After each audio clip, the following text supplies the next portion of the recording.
A reading from the book of Job, chapter 29, Job's final summary of his cause. Job took up his theme anew and said, "Oh, that I were as in the months past, as in the days when God watched over me, while his lamp shone above my head, and by his light I walked through darkness. As I was in my flourishing days, when God sheltered my tent, when the Almighty was yet with me, and my children were round about me, when my footsteps were bathed in milk, and the rock flowed with streams of oil," meaning hyperboles to express the great abundance of milk and olive oil. "Then when I went forth to the great gate of the city and set up my seat in the square, the young men saw me and withdrew, while the elders rose up and stood, and the chief men refrained from speaking and covered their mouths with their hands." Line 10. "The voice of the princes was silenced, and their tongues stuck to the roofs of their mouths." Line 21. "For me they listened and waited. They were silent for my counsel. Once I spoke, they said no more, but received my pronouncement drop by drop.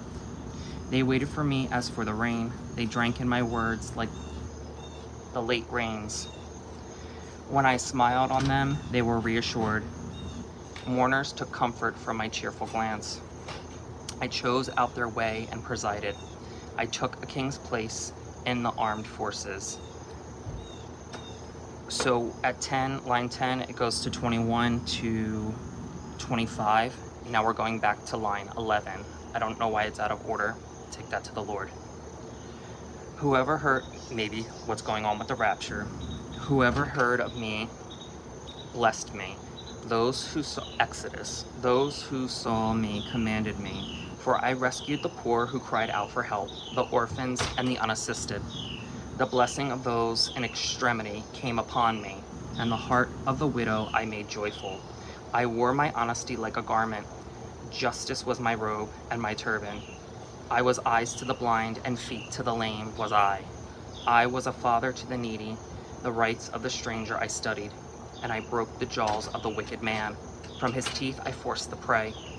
Then I said, in my own nest I shall grow old. I shall multiply years like the phoenix. Phoenix, a bird which is an ancient fable, renewed its youth. This is apparently the original meaning intended by the Greek, which was later understood to mean the palm tree. Some render the Hebrew as sand. My root is spread out to the waters. The dew rests by night on my branches. My